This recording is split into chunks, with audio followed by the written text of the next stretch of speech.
హిందూయిజానికి సంబంధించిన 4 పవిత్ర నిలయాల్లో ఇది కూడా ఒకటి. ప్రాచీన పురాణాలు ఇప్పటికీ ఇక్కడ ఉనికిలో ఉన్నాయి. తూర్పు భారతదేశంలోని పూరీ నగరం ప్రతి సంవత్సరం వైభవోపేత రథయాత్రకు సిద్ధమవుతూ ఉంటుంది. జగతికారకుడైన ఆ జగన్నాథుడు, ఆయన తోబుట్టువులు కలిసి ప్రతి ఏడాది వేసవి ప్రారంభంలో 3 రథాల మీద అంగరంగ వైభవంగా ఊరేగడం ఇక్కడ ఆనవాయితీ. అయితే ఈసారి 19 సంవత్సరాల తర్వాత సంప్రదాయం ప్రకారం ఇక్కడి దేవుళ్లు తమ పాత దేహాలను వదిలి కొత్త వాటిలోకి ప్రవేశించనున్నారు. 2 లక్షల జనాభాతో సాదాసీదాగా ఉండే పూరీ పట్టణానికి ఈ మహా ఉత్సవం వేళ 10 లక్షలకు పైగా ప్రజలు పోటెత్తుతుంటారు. అందుకే ఈ భూమి మీద అత్యంత ఎక్కువ జనాభా ఒకచోట చేరే అతిపెద్ద ఉత్సవంగా ఇది ఖ్యాతి గడించింది. అత్యద్భుతమైన దృశ్య రూపకాన్ని తలపించే ఈ ఉత్సవం వర్ణాలు, వాద్యాలు, సంస్కృతి కలయికతో ఆకట్టుకుంటుంది. ఈ ఉత్సవం వేళ చరిత్ర, కళలు, పురాణాలు సజీవంగా దర్శనమిస్తుంటాయి.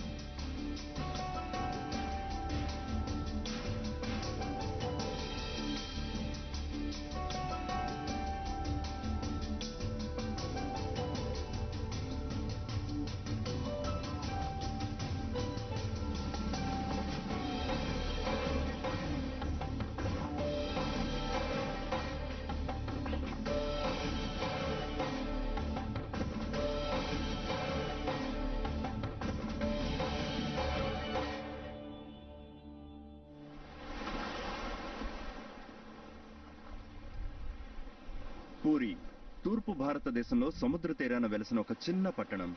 ప్రాచీన కాలం నుండి ఈ తీరం పర్యాటకుల్ని, సాహసికుల్ని, అన్వేషకుల్ని ఆహ్వానిస్తూనే ఉంది. నా పేరు రాజీవ్ ఖండేల్వాల్. నేనొక నటుణ్ణి. ప్రయాణాలు నా ప్యాషన్, అలాగే అన్వేషణ అంటే ఆసక్తి. ఈ రోజు నేను తూర్పు రాష్ట్రమైన ఒడిశాలోని పూరీలో ఉన్నాను. హిందూ దైవం మహావిష్ణువు నివాసమైన పట్టణం ఇది. ఆయన ఇక్కడ పూరి జగన్నాథుడిగా ప్రసిద్ధి చెందాడు. మామూలుగా చెప్పాలంటే జగన్నాథుడంటే ఈ విశ్వానికే దైవం. విశ్వాసంతో అల్లుకున్న అత్యంత ప్రాచీన సంప్రదాయానికి నేనిక్కడ సాక్ష్యం కాబోతున్నాను. ఈ పవిత్ర ప్రదేశం కథని ఆవిష్కరించబోతున్నాను. పూరిని శ్రీ పురుషోత్తం ధామ్ అని కూడా పిలుస్తారు. అంటే ఈ భూమి మీద మహావిష్ణువు నివాసమైన ప్రదేశం ఇది. హిందూ విశ్వాసంలో త్రిమూర్తులకి ప్రత్యేక స్థానం ఉంది. బ్రహ్మ సృష్టికర్త, శివుడు లయకారుడు, విష్ణువు జగద్రక్షకుడు. హిందూ విశ్వాసం ప్రకారం, అలాగే హిందూ పురాణాల ప్రకారం ధర్మరక్షణ కోసం కాలగమనంలో విష్ణువు అనేక అవతారాలను ధరించాడు. విష్ణువుని కృష్ణుడు లేదా నారాయణుడి రూపంలో పూజిస్తుంటారు. పూరిలో ఆయన్ని జగన్నాథుడిగా కొలుస్తారు.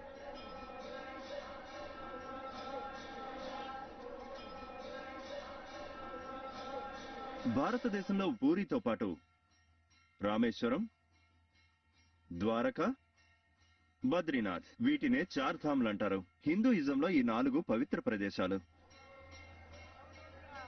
జగన్నాథుడు కొలువైన పూరికి ప్రతి ఏడాది వేలాదిగా భక్తులు తరలి వస్తుంటారు. ధామ్ లేదా పవిత్ర ప్రదేశాలుగా పిలిచే ఈ ప్రదేశాలంటే హిందువులకు ఎనలేని విశ్వాసం. జీవితంలో ఒక్కసారైనా వీటిని దర్శించాలనుకుంటారు.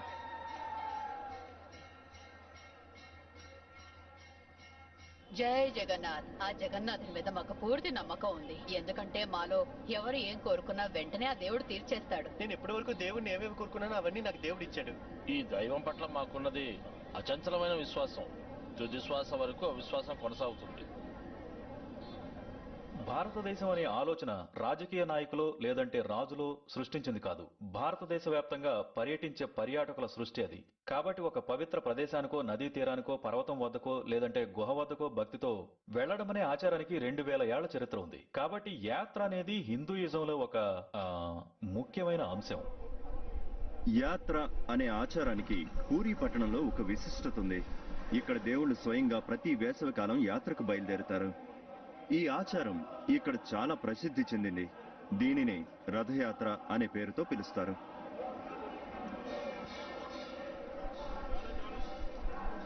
జగన్నాథుడు ఆయన తోబుట్టువులైన బలభద్రుడు, సుభద్రలతో కలిసి తమ నివాసమైన జగన్నాథ ఆలయం నుండి పొరుగున 3 కిలోమీటర్ల దూరంలో ఉన్న గుండీచా ఆలయానికి 3 అత్యద్భుత రథాల్లో బయలుదేరి వెళతారు.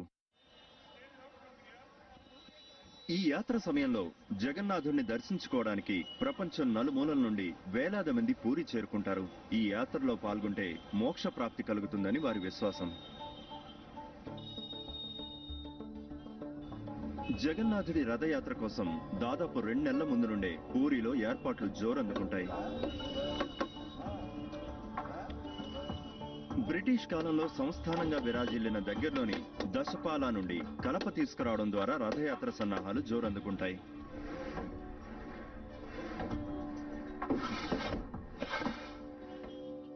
ఎత్తైన 3 రథాలను, అంటే ఒకటి జగన్నాథుడి కోసం, మరొకటి ఆయన సోదరుడు బలభద్రుడి కోసం, మూడోది ఆయన సోదరి సుభద్ర కోసం ప్రతి సంవత్సరం కొత్తగా తయారు చేస్తారు. రథం తయారు చేసే విధానం గురించి ఎక్కడా గ్రంథస్థం చెయ్యరు. బదులుగా ఆ పూర్తి పరిజ్ఞానాన్ని కేవలం వాగ్రూపంలో ఒక తరం నుండి మరో తరానికి అందిస్తుంటారు.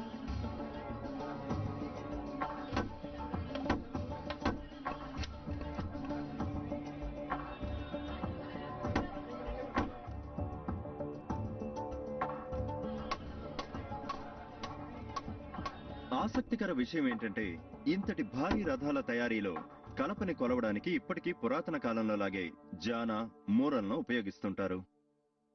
మేము తీసుకున్న కొలతల్లో ఏ కొలతలు కూడా కనీసం ఒక అరంగుళం కూడా తేడా ఉండదు. నిజానికి అన్ని రకాల కొలతల్ని మేము చేత్తోనే తీస్తాం. కొన్ని భాగాల యొక్క కొలతలు వేరువేరుగా ఉంటాయి, అయినప్పటికీ అన్ని కొలతలు కూడా అత్యంత ఖచ్చితత్వంతో ఉంటాయి. అక్కడ ఒకవైపు రథాల తయారీ జరుగుతూ ఉండగానే అత్యంత విశిష్ట ప్రదేశమైన పూరిలోని జగన్నాథుడి ఆలయంలోకి అడుగుపెట్టాను.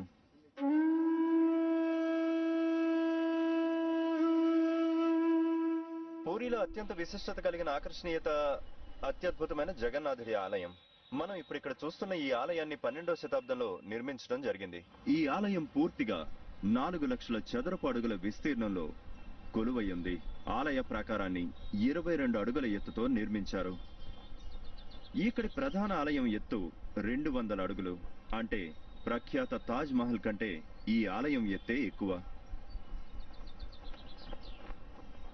ప్రధాన ఆలయానికి చుట్టూ వివిధ పరిమాణాల్లో 30 చిన్న ఆలయాలున్నాయి.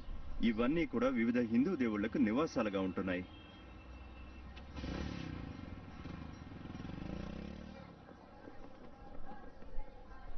ఆలయ గోపుర శిఖరాన 8 ఆకులతో కూడిన ఒక చక్రం ఉంటుంది. దీన్ని నీలి చక్రంగా పిలుస్తారు. మహావిష్ణువు చేతిలో ఉండే సుదర్శన చక్రానికి సంకేతంగా ప్రజలు దీన్ని పూజిస్తుంటారు. అయితే మరో విధంగా చెప్పాలంటే, భారీ ఎత్తులో ఉండే ఆలయాన్ని అది భయంకరమైన పిడుగుపాటుల నుండి రక్షిస్తుంది. ప్రతిరోజు ఆ చక్రం మీద ఒక జెండాని ఎగరవేస్తూ ఉంటారు. కేవలం విశ్వాసమే రక్షణగా ఒక సేవకుడు భూమి నుండి 200 అడుగుల ఎత్తులో ఉన్న ఆ చక్రం వద్దకు వెళ్లి జెండాని మార్చి వస్తూ ఉంటాడు.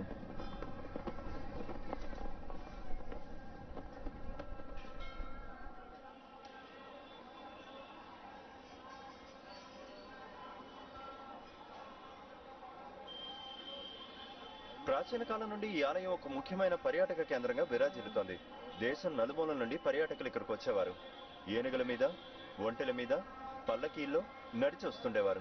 దోపిడీ దొంగల భయం, కీకారణ్యాలు, పెద్ద పెద్ద నదులు దాటి ఇక్కడికి వచ్చేవారు. నిజానికి నేనే గనక 1840కి ముందు ఇక్కడికి వచ్చుంటే పర్యాటక పన్నును చెల్లించాల్సి వచ్చేది. నేను నిజమే చెప్తున్నాను. పర్యాటక పన్ను విధించడం 17వ శతాబ్దంలో మొదలయ్యింది. తద్వారా ప్రాచుర్యంలో ఉన్న ఈ దేవాలయం ద్వారా ఒడిశా ప్రభుత్వం ఒక ఆదాయ వనరుని సమకూర్చుకుంది.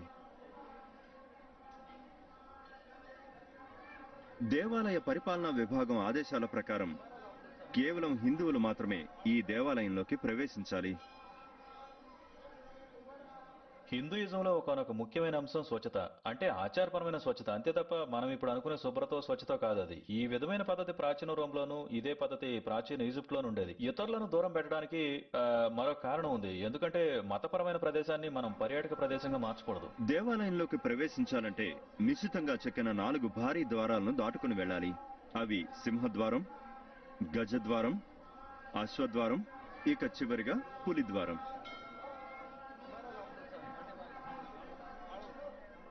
పూరిలోని జగన్నాథుడికి ఎంతో పురాణ ప్రాశస్త్యం ఉంది.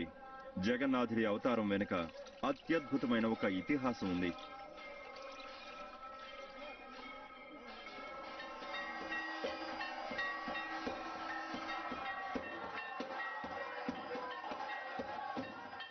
ఒకానొకప్పుడు ఇంద్రదుమ్న్య అనే ఒక రాజు మధ్య భారతాన్ని పాలిస్తుండేవాడు. అతడు పరమ విష్ణు భక్తుడు. విష్ణువుని చూడాలనే కోరిక అతడిలో చాలా బలంగా ఉండేది. ఒకరోజు ఆ రాజు సభలో ఉండగా దేశాటన చేస్తున్న యాచకుడొకడు అక్కడికొచ్చాడు. విష్ణువు తన నిజ రూపమైన నీలమాధవుడిగా ఒడిశాలో పూజలు అందుకుంటున్నాడని ఆ రాజుతో చెప్పాడు. వెంటనే ఆ రాజు ప్రధాన పూజారి సోదరుడైన విద్యాపతిని పిలిచి ఒడిశా వెళ్లి నీలమాధవుడి ఆలయాన్ని కనుగొనాలంటూ ఆదేశించాడు. అత్యంత శ్రమ కోర్చిన విద్యాపతి చివరకు ఒడిశా చేరాడు. అక్కడ విశ్వవాసు అనే గిరిజన నాయకుడు రహస్యంగా నీలమాధవుడిని కాపాడుతున్నట్టుగా తెలుసుకున్నాడు. దాంతో ఆ ఆలయాన్ని చూపాలంటూ విశ్వవాసుని ప్రార్థించాడు. కానీ ఆ గిరిజన నాయకుడు అందుకు ససేమిరా అన్నాడు. అటుపై విద్యాపతి ఆ గ్రామంలోనే ఉండిపోయాడు. చివరకతడు విశ్వవాసు కుమార్తెతో ప్రేమలో పడ్డాడు. కొంతకాలం తర్వాత ఆమెను వివాహం చేసుకున్నాడు. ఆ పెళ్లి జరిగిన కొద్ది రోజులకే తన భార్యని బుజ్జగించిన విద్యాపతి ఒకే ఒక్కసారి నీలమాధవుణ్ణి చూసేందుకు తన మామను ఒప్పించేలా చేశాడు. కూతురి పంతంతో విశ్వవాసు చివరకు ఒప్పుకున్నాడు. అయితే కళ్లకు గంతలతో మాత్రమే విద్యాపతిని అక్కడికి తీసుకెళ్తానని షరతు విధించాడు. అయితే విద్యాపతి ఎలాగో ఒకలా ఆ గిరిజన నాయకుడి కళ్లు కప్పాడు. తాను వెళ్తున్న దారిలో ఆవగింజలు చల్లుతూ వెళ్లడం ద్వారా అటుపై రాజుతో కలిసి ఆ దారిని గుర్తించాలనుకున్నాడు. ఆ రహస్య గుహ వద్దకి చేరుకున్న తర్వాత కళ్లకి కట్టిన గంతలు విప్పగానే అత్యద్భుతమైన నీలిమాధవుడి రూపం విద్యాపతి కళ్ల ముందు కనిపించింది. అటుపై అతడు రాజు వద్దకి చేరుకుని ఆ రాజు ఒక్కసారైనా చూడాలని తప్పిస్తున్న నీలిమాధవుడి ఆలయం ఎక్కడుందో చెప్పేశాడు. అయితే అటుపై విద్యాపతితో కలిసి ఆ గుహ వద్దకి చేరుకున్న రాజుకి అక్కడ విగ్రహం ఉన్న ప్రదేశం ఖాళీగా కనిపించింది. నీలిమాధవుడు కనిపించలేదు. దాంతో రాజు పరిస్థితి అగమ్యగోచరంగా మారింది. ఆ రకమైన నిరాశ అతన్ని ఏ గమ్యం చేర్చనుంది? మహావిష్ణువు అతడికి మళ్లీ కనిపిస్తాడా? కాలమే దానికి సమాధానం చెప్పాలి. రథయాత్రకి ఇంకా నెల రోజులు మాత్రమే సమయం ఉండడంతో రథం తయారీదారులకు జూన్ నెల కీలకమైందిగా మారింది. వేసవి సూర్యుడు చుర్రుమనిపిస్తున్నప్పటికీ నిర్ణీత సమయానికి రథాల తయారీ పూర్తి చేయడం కోసం కళాకారులు అవిశ్రాంతంగా పనిచేస్తున్నారు.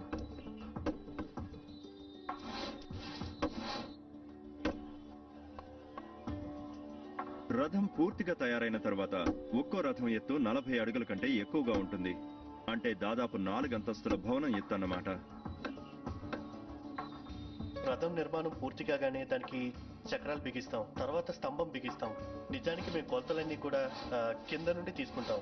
కింద నుంచి తీసుకొని తయారు చేసిన తర్వాతే అప్పుడు మేము రథానికి బిగిస్తాం.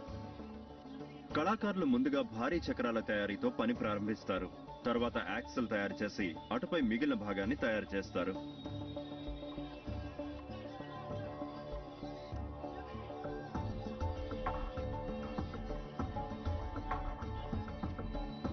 అన్ని రథాల కోసం మొత్తం 42 చక్రాలు అవసరమవుతాయి. అలాగే ఆ చక్రాలకు సంబంధించిన నిష్పత్తులు చాలా ముఖ్యం. దేవుళ్ల ప్రయాణం చక్కగా జరగాలంటే ఆ విషయం చాలా కీలకం.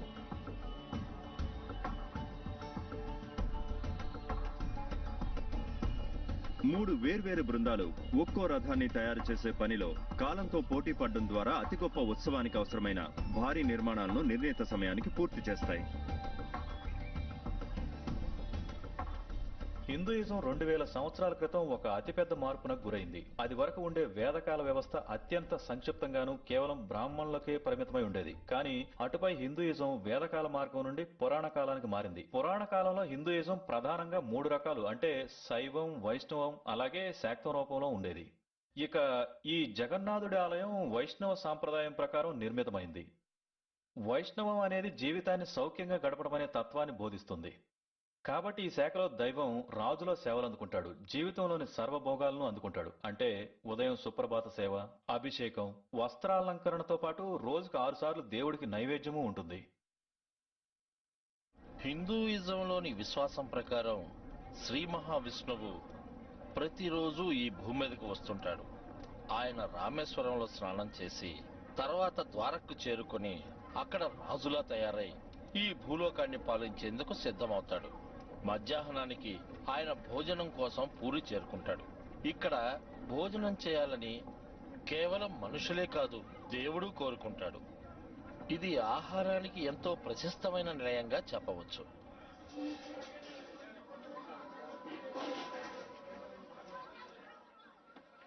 పూరి ఎందుకు థామ్గా అంటే దేవుడు నైవేద్యం ఆరగించే ప్రదేశంగా పరిగణించబడుతుందో నేను తెలుసుకోవాలనుకుంటున్నాను.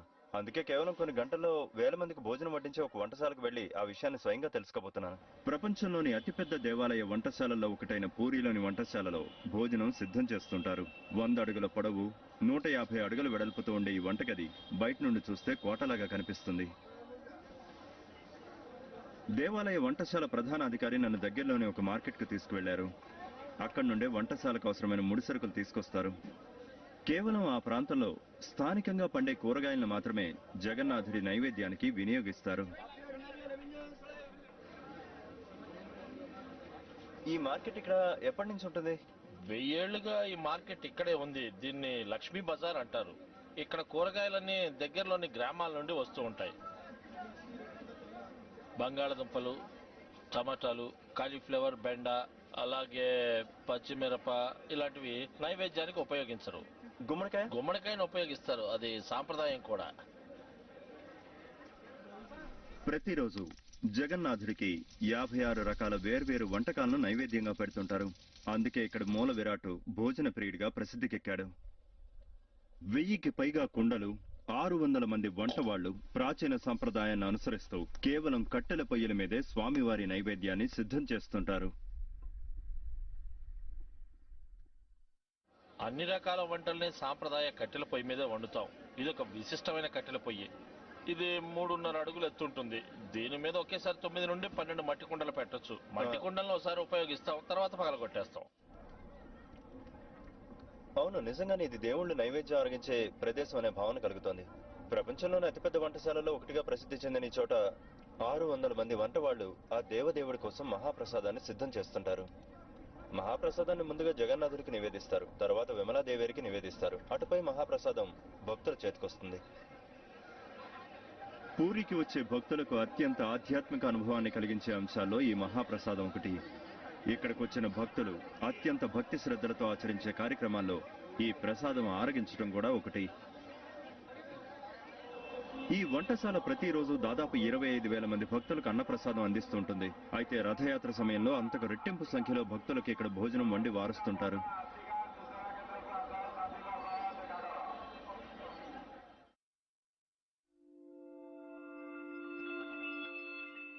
శతాబ్దాల నాటి పురాణాలు, గాథలు, చరిత్ర జగన్నాథుడి చుట్టూ అతి గొప్ప సాంప్రదాయాల సంస్కృతిని, విశ్వాసాలను ఏర్పరిచింది. అందుకే ఒకానొక విశిష్ట హిందూ దైవంగా జగన్నాథుడు పూజలు అందుకుంటున్నాడు. ఈ బొమ్మలన్నీ రూపం కోల్పోయినట్టుగా కనిపిస్తుంటాయి. ఆ విషయమే ముందుగా మనల్ని ఆకర్షిస్తుంది. చెప్పాలంటే గుండ్రటి కళ్ళు, చెవులు లేకుండా, చేతులు లేకుండా, కాళ్ళు లేకుండా ఉండే దేవుడి రూపాన్ని చూస్తే ఎవరికైనా ఆశ్చర్యం కలుగుతుంది. అయితే ఇదొక గిరిజన సంప్రదాయం. ఇలా అసంపూర్ణంగా కనిపించే ఈ రూపమే మనకొక పురాణ గాథని చెప్తుంది. గిరిజనులు కొలిచే నీలిమాధవుడు ఇప్పుడు జగన్నాథుడిగా పూజలు అందుకుంటున్న వైనాన్ని అది వివరిస్తుంది. రాజు ఇంద్రద్యుమ్న ఆజ్ఞల మేరకు ఆయన నమ్మిన బంటు విద్యాపతి ఒడిశా అడవుల్లో నీలిమాధవుడుగా పూజలు అందుకుంటున్న మహావిష్ణువు నిజరూప విగ్రహం కొలువైన ప్రదేశాన్ని కనుగొంటాడు. ఆ విషయం తెలియగానే ఆ రాజు వెంటనే ఒడిశా చేరుకుంటాడు. అయితే అతడు ఆ రహస్య గుహకు చేరుకోగానే అక్కడ నీలిమాధవుడి విగ్రహం మాయమైపోయిన విషయం తెలుస్తుంది. దాంతో రాజు పూర్తిగా దుఃఖంలో కూరుకుపోతాడు. అయితే అప్పుడు అతడికి ఆకాశవాణి వినిపిస్తుంది. నువ్వు పూరి వెళ్ళు, అక్కడ అలల మీద తేలుతున్న కొయ్య దొంగని తీరానికి చేర్చు అని ఆదేశిస్తుంది. ఆకాశవాణి ఆదేశంతో రాజు పూరి వెళ్తాడు. అక్కడ అలల మీద తేలుతూ ఒక కొయ్య దొంగ కనిపిస్తుంది. రాజు సంతోషంగా దాన్ని రాజసౌధానికి తెస్తాడు. అయితే అప్పుడే అసలైన సవాల్ ఎదురవుతుంది. చాలా గట్టిగా ఉన్న ఆ దొంగని ఎవరూ చెక్కలేకపోతారు. అదే సమయంలో ఎవరూ విష్ణువుని చూడకపోవడం వల్ల రాజు మెచ్చే రూపాన్ని దానిపై చిత్రించలేకపోతారు.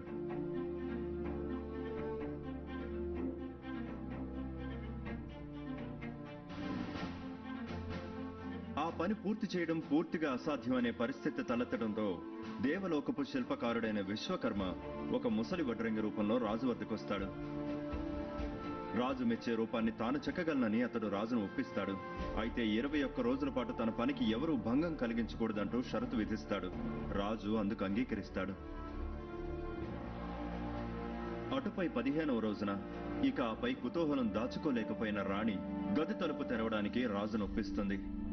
రాజు తలుపు తెరవగానే ముందుగా విధించిన షరతు మేరకు ఆ వడ్రంగి మాయమైపోయాడు. దాంతో అసంపూర్ణంగా ఉన్న కొయ్య బొమ్మలు మాత్రమే అక్కడ కనిపించాయి. తరాలుగా వస్తున్న విశ్వాసం ప్రకారం ఆనాడు అసంపూర్ణంగా మిగిలిన అదే రూపంలోనే విగ్రహాలను పూరిలోని జగన్నాథాలయంలో ప్రతిష్ఠించడం ఆనవాయితీగా వస్తోంది. సాంప్రదాయకంగా జరిగే స్నాన పూర్ణిమ కోసం భక్తులు జగన్నాథ ఆలయానికి పోటెత్తారు. ప్రతి ఏడాది జగన్నాథుడు, ఆయన తోబుట్టువులు బాలభద్ర, సుభద్ర విగ్రహాలను బయటకు తీసుకొచ్చి వాటిని 108 కలశాల నీటితో అభిషేకించటం ఇక్కడ ఆనవాయితీగా వస్తోంది. ఈ ఆచారంతో దేవుళ్లకు అనారోగ్యం కలుగుతుంది. దాంతో దేవుళ్లు కోలుకోవడానికి 15 రోజులు పడుతుంది. ఆ సమయంలో ప్రధాన ఆలయాన్ని మూసివేస్తారు. అటుపై రథయాత్రతో ఆలయం తెరుచుకుంటుంది.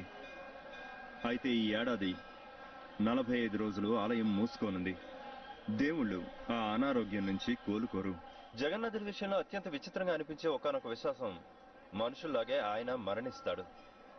తన సోదరుడు బాలభద్ర, సోదరి సుభద్ర ఈ సందర్భంగా కొత్త శరీరాల్ని ధరిస్తారు. ఈ ఆచారాన్ని నబ్ కాలిబర్ అని పిలుస్తారు.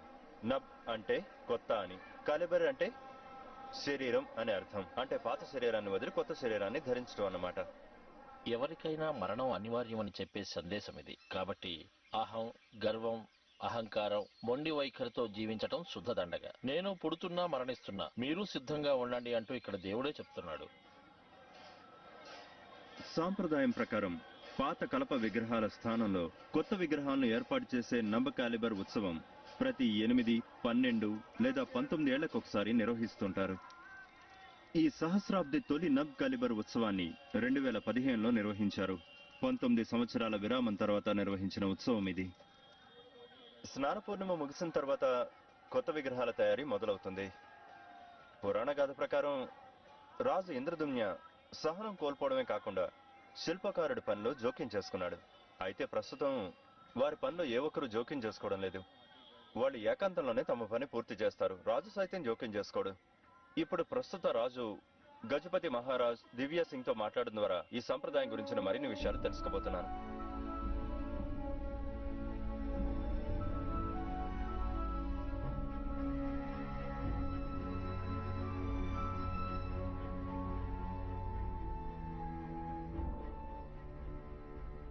మేము ఒరిస్సాకి రాజులం. ప్రతి ఏటా జగన్నాథుడికి సేవ చేయడం అనే బాధ్యత మాపైనే ఉంది. మేమే స్వామివారి మొదటి సేవకులమనే ఈ సంప్రదాయం శతాబ్దాలుగా కొనసాగుతుంది. ఎప్పటికీ కూడా అలానే కొనసాగుతుంది. కేవలం ఒక వంశం మాత్రమే కాకుండా అనేక వంశాలు ఈ సంప్రదాయాన్ని కొనసాగిస్తూ వచ్చాయి. రథయాత్ర సమయంలో 3 దైవాలు తమ తమ రథాల్లో ఆసీనులయ్యాక రాజు తొలి సేవ చేస్తాడు. రథం మీద దేవుణ్ణి ప్రతిష్ఠించే ఆసనం చుట్టూ శుభ్రం చేయటం కూడా ఈ సేవలో ఒక భాగమే. ఇదొక విశిష్టమైన సంప్రదాయం. నిజానికి చెప్పాలంటే సమాజంలో బాగా కింది స్థాయిలో ఉండే వ్యక్తి చేసే నేల ఊడ్చే పనిని రాజు చేయడం ఏంటా అని మనకు ఆశ్చర్యం కలుగుతుంది. అయితే నా దృష్టిలో చెప్పాలంటే దేవుడికి ముందు ఎవరూ ఎక్కువ కాదు, ఎవరూ తక్కువ కాదు. దేవుడి పాదాల ముందు మనం చేసే ప్రతి పని నిజానికి చాలా చిన్నది.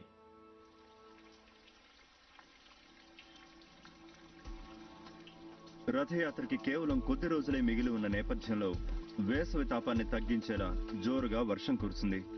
ఈ యాత్రలో రథం చక్కగా ముందుకు వెళ్లాలంటే రథానికి బిగించిన ప్రతి చక్రం సమతౌల్యంతో కదలాలి.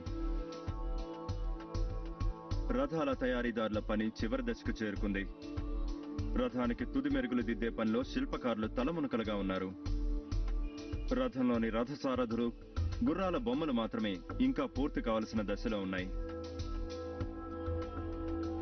రథంలోని ఫ్రేమ్లను, చక్రాలను ఒడిశాలోని ఆలయ శిల్పకళ స్ఫూర్తిగా రంగులతో అలంకరిస్తారు. అటుపై ఆ ఫ్రేములకు చుట్టడం కోసం నలుపు, పచ్చ, ఎరుపు, పసుపు రంగు వస్త్రాలను నిశ్చితంగా ఎంబ్రాయిడరీ చేస్తారు.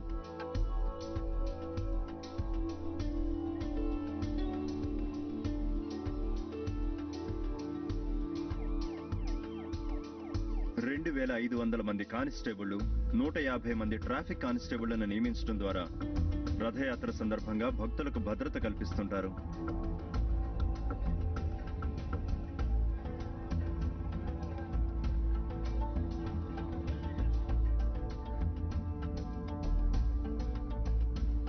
రథయాత్రకు సమయం మరింత సమీపిస్తుండటంతో పూరి అంతటా భక్తిభావం కళకళ్లాడడం మొదలయ్యింది. రథయాత్ర చూడడం కోసం దూర ప్రాంతాల నుండి వస్తున్న భక్తులు భక్తి శ్రద్ధలతో దేవుణ్ణి దర్శించడం మొదలయ్యింది.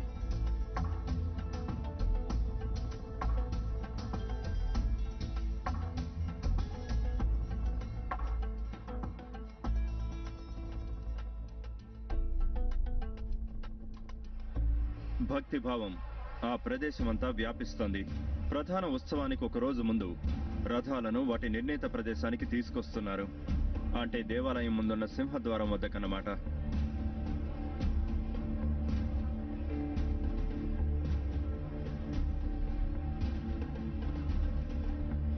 అక్కడే దేవతామూర్తులను రథం మీదకు చేరుస్తారు. అత్యద్భుతమైన రథయాత్ర రేపు ప్రారంభం కానుంది.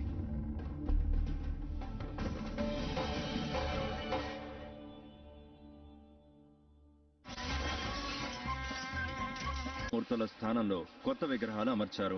ఇప్పుడు ఆ కొత్త దేవతామూర్తులను తొలిసారిగా బయటకు తెచ్చి ఈ నబ్ కాలిబర్ రథయాత్రను నిర్వహిస్తున్నారు.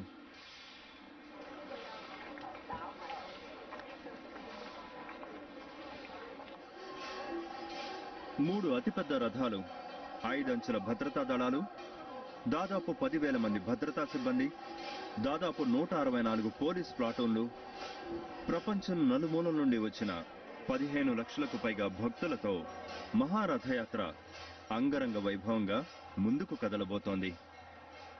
భారీ ఆకారంలో ఇక్కడ కనిపిస్తున్న ఈ 3 అత్యద్భుతమైన రథాల్లోనే 3 ప్రధాన దేవతామూర్తులు కొలువై ఉన్నారు. ఈ మొదటి రథంలో జగన్నాథుడు ఉన్నాడు. అలాగే మధ్యలో ఉన్న రథంలో జగన్నాథుడి సోదరి సుభద్ర కొలువై ఉంది. ఇక ఎడమ చివర పచ్చ ఎరుపు వస్త్రాలతో చుట్టున్న రథంలో జగన్నాథుడి సోదరుడు బాలభద్ర ఉన్నాడు.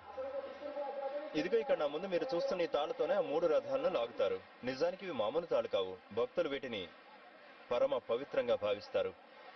కేవలం వీటిని తాకితే చాలు వారికి ఉన్న పాపాలన్నీ కూడా తొలగిపోతాయి అన్నది భక్తుల విశ్వాసం.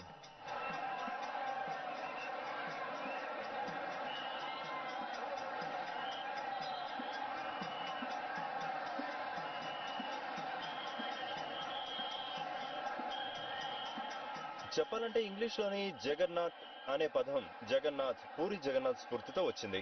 18వ శతాబ్దం క్రితం చాలా మంది ఇంగ్లీష్ రచయితలు ఈ దేవుడు భక్తులను తొక్కిస్తాడని భావించేవారు. కారణం అప్పట్లో భక్తులు మోక్ష ప్రాప్తి కోసం ఈ రథచక్రాల కింద పడి చనిపోయేవారు. ఈ రథచక్రాల పరిమాణం చూస్తే ఆ విషయం మనకేమీ పెద్దగా ఆశ్చర్యం కలిగించదు. ఎందుకంటే ఈ చక్రాలు 7 అడుగుల వ్యాసార్థంలో ఉంటాయి. దేవతామూర్తులను ఆలయం నుండి వెలుపలికి తెచ్చే సమయం ఆసన్నమవుతుండటంతో లక్షలాది మంది భక్తులు అక్కడ ఆతృతతో ఎదురు చూస్తున్నారు. పైన ఎండ మాడిపోతున్నప్పటికీ భక్తులు అదేమీ లెక్క చేయడం లేదు.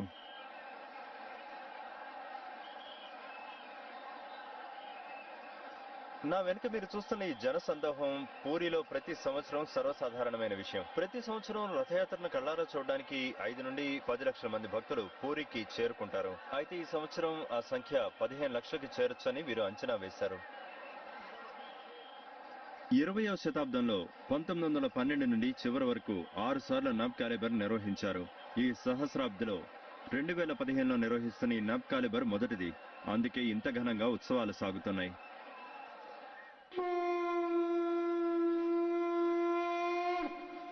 ఆ అపూర్వమైన క్షణం వచ్చేసింది. మధ్యాహ్నానికి దేవతామూర్తులను బయటికి తీసుకొస్తున్నారు. ఈ కార్యక్రమాన్ని పహాండి అని అంటారు. ముందుగా జగన్నాథుడి సోదరుడైన బాలభద్రుని ఒక్కో అడుగుగా బయటికి తీసుకొస్తున్నారు. దాంతో జగన్నాథుని భక్తులు ఆనందంతో నృత్యాలు చేస్తున్నారు.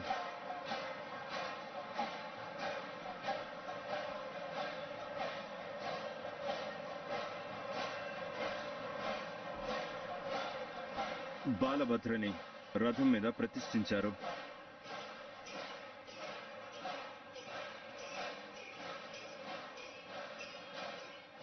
ఆ తర్వాత జగన్నాథుడి సోదరి సుభద్రని దాదాపుగా కిందికి ఉంచిన స్థితిలో బయటికి తీసుకొచ్చి ఆ రథంలో ప్రతిష్ఠించారు. బాలభద్రని, సుభద్రని రథం మీదకి చేర్చే తంతు పూర్తి కావడంతో జగన్నాథుడి కోసం భక్తులు మరింత ఆసక్తిగా చూస్తున్నారు. ఒడిశా సాంప్రదాయ వాయిద్యాలకు అనుగుణంగా కళాకారులు ఒడిశీ నృత్యాన్ని ప్రదర్శిస్తున్నారు. మరోవైపు జగన్నాథుడిని చూడ్డానికి భక్తులు మరింతగా ముందుకొస్తున్నారు. చివరకు ప్రతిష్ఠ కోసం జగన్నాథుడు బయటకు రావడంతో భక్తుల కోలాహలం మరింత ఎక్కువైంది.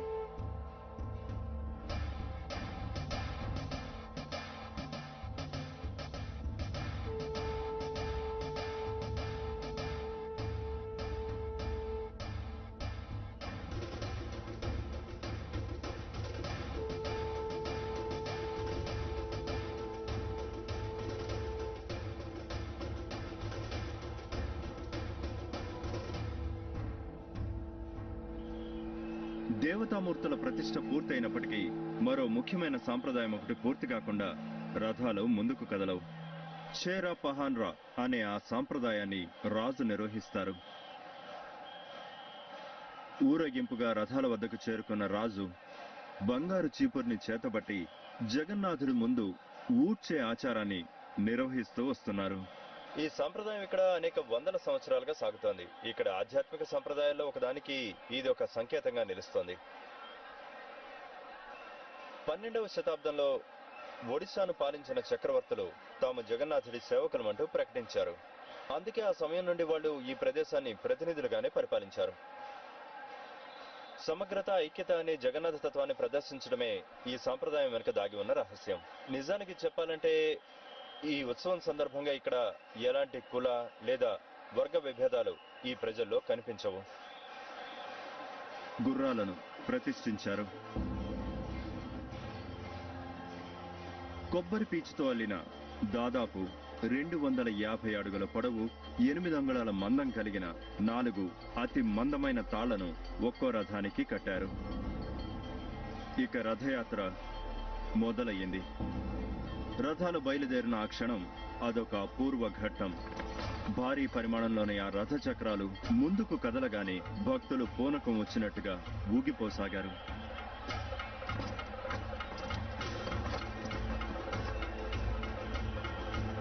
బాలభద్రను ప్రతిష్ఠించిన రథాన్ని తాళధ్వజ అని పిలుస్తారు. ఈ రథం పైన తాటి చెట్టు బొమ్మతో ఉన్న జెండా ఎగురుతుంటుంది.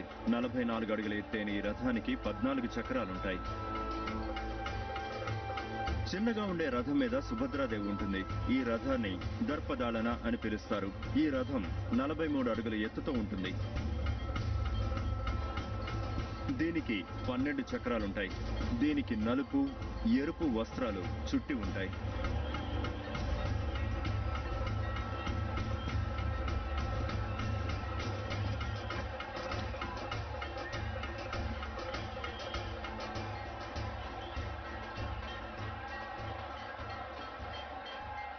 ఇక మిగిలింది జగన్నాథుడి రథం. 45 అడుగుల ఎత్తుతో ఉండే ఈ రథానికి 16 చక్రాలుంటాయి. దీనిని నందిఘోష అని పిలుస్తారు. ఎరుపు, పసుపు వస్త్రాలకు తోడు పెద్ద చక్రాలతో ఈ రథం మెరిసిపోతుంటుంది.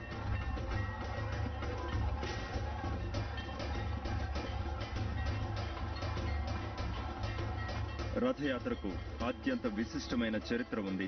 పవిత్ర హిందూ గ్రంథాలైన ఉపనిషత్తుల ప్రకారం రథం అనేది శరీరానికి సంకేతం.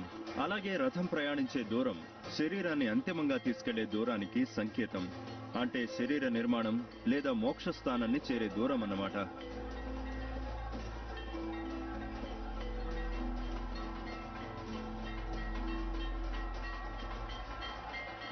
రథం తాళ్లని లాగుతూ దాని వెంట నడిచే జనాలను చూస్తే ఆశ్చర్యం కలక్క మానదు. వాళ్ళంతా తమ విశ్వాసాన్ని ఒకటి కంటే ఎక్కువ మార్గాల్లో పునర్నిర్వచించే సన్నివేశం అది.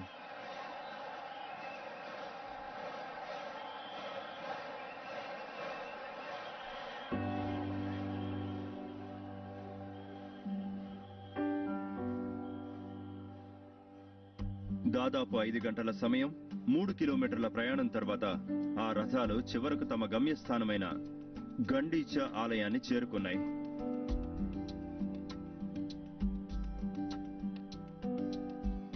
అత్యంత అత్యంత భక్తి శ్రద్ధలతో భక్తులు దేవతామూర్తులను రథం మీద నుంచి దించారు.